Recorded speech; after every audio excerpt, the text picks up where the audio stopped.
Alrighty. In this video, we are going to be talking about separation of variables in terms of solving a differential equation. So separation of variables. Essentially, that's what we're going to do. Separate and then integrate. That's really fun. So, with these types of problems, you're going to see that these involve implicit. So essentially, your differential equations are going to be your implicit ones, like number 3 and number 4, number 5, and 6. But we're going to start off easy, where there isn't a y set to it. So you have your differential equation being dy dx is equal to e to the x over e to the x plus 1. Now, the first thing that you're going to do is make sure that your variables are on one common side. So here, because I have x on the right side, I should expect dx right here.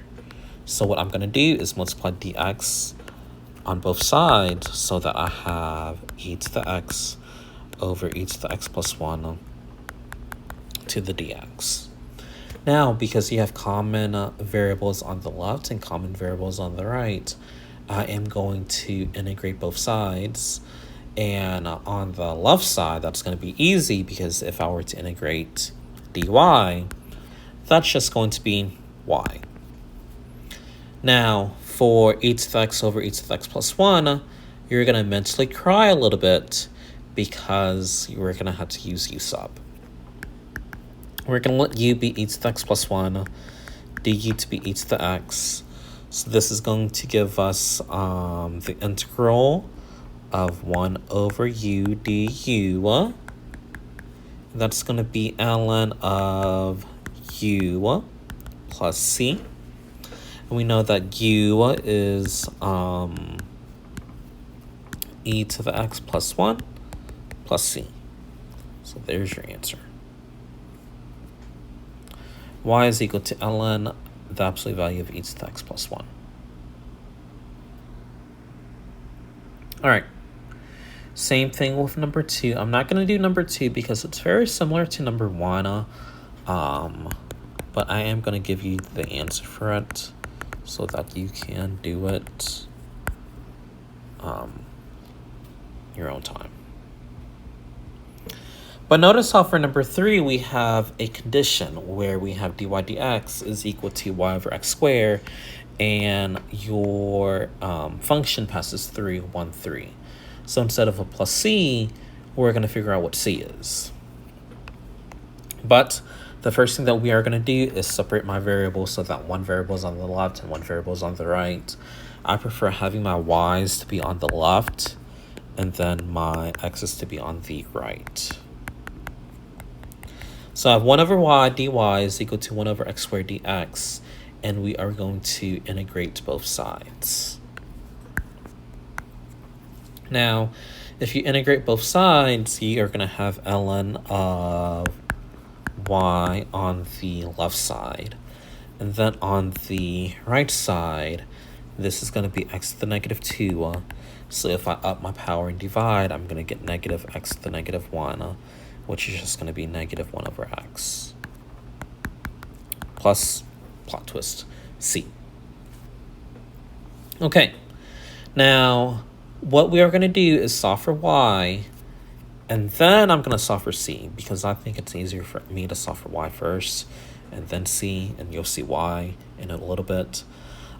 Thinking about our Math 3 skills with logs, I know, logs again, we are going to get the absolute value of y is equal to e to the 1 over x plus c. Now, one of the good parts about this is remember using properties of exponents. If I have a plus right here, I can multiply it. So this is going to be e to the 1 over x, and then I'm going to have e to the c. Now,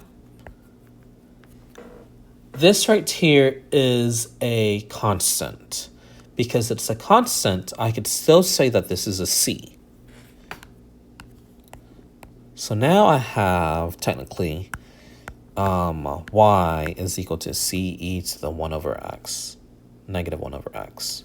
And I'm just going to get rid of the absolute value bars. So I have y is equal to c e to the negative 1 over x, and it passes through 1, 3. So now I have substitution with x and y. That's going to give me 3 is equal to c e to the negative 1, which means that c is going to be 3e. So then if I were to do that, I'm going to have y is equal to 3e to the e to the 1 over x. Now, this right here, I can combine into 1e. So I'm just going to give me y is equal to 3e to the 1 minus 1 over x as my answer.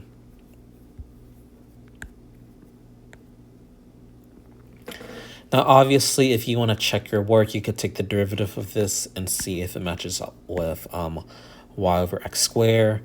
You'll see that it will, and it passes 3 and 1, 3. So, yay.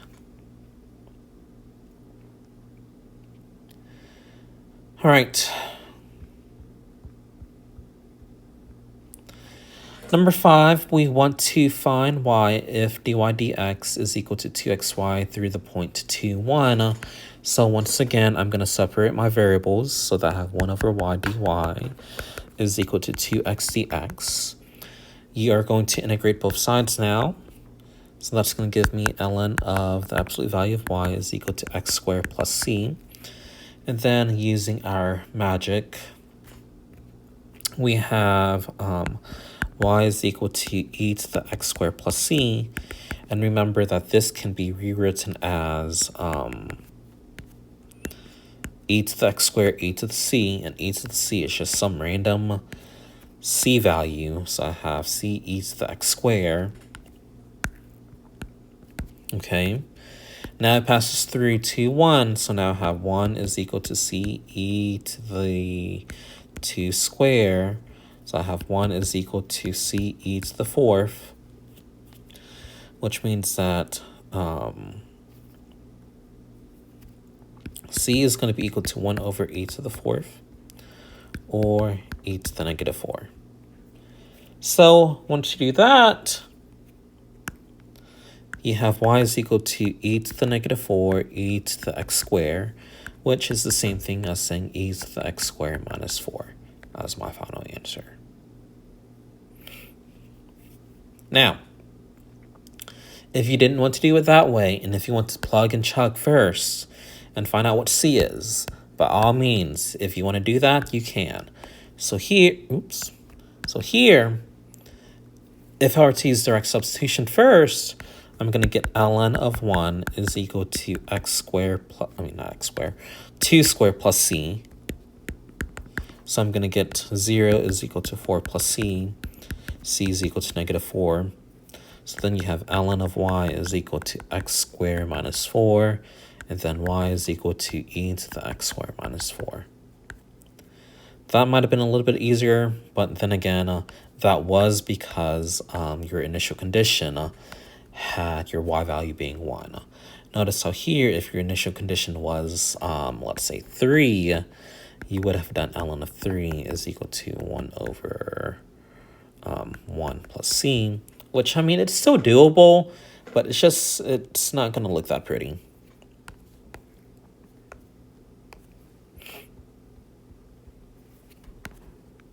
All right, so that's your answer for number 5. All right, I'm gonna do, let's do 7. 7 looks fine.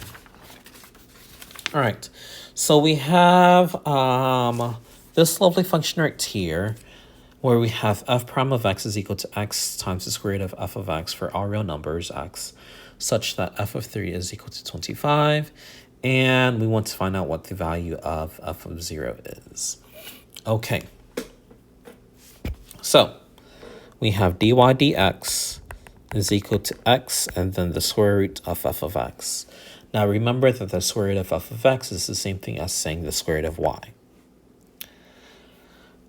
We have my initial condition of f of 3 is equal to 25. So what I'm going to do here is use separation of variables. So I'm going to have 1 over the square root of y dy is equal to x dx. And that, if I were to rewrite that, is going to be y to the negative 1/2. I am going to integrate both sides. So on the right, that's going to be easy because you're going to have 1/2 x squared plus c. And then on the left, if I up my power, that's going to give me 1/2. So that means I have 2 y to the 1/2 is equal to 1/2 x squared plus c. F of 3 is equal to 25. So I'm going to use that with my initial condition to find out what c is. So that is going to give me 2. 25 to the 1/2. 1/2 3 squared plus c. On the left side, 25 to the 1/2 is 5. 2 times 5 is 10. 10 is equal to 9/2 plus c. Let's see. This is going to be 20 over 2. So that means that c is going to be 11/2. So once you do that, you're going to get 2y to the 1/2 is equal to 1/2 x squared plus 11 over 2. Okay. We want to figure out what the value of f of 0 is. So what I'm going to do is substitute in 0 and see what y is for all of this junk right here. So once I do that, if I substitute in 0, I'm going to get 2y to the 1/2 is equal to 11 over 2. And if I divide by 2 here, I'm going to get y to the 1/2 is equal to 11 over 4. And then because I want to solve for y, I am going to square both sides. And that's going to give me 121 over 16 as my answer. So that is going to be answer choice D.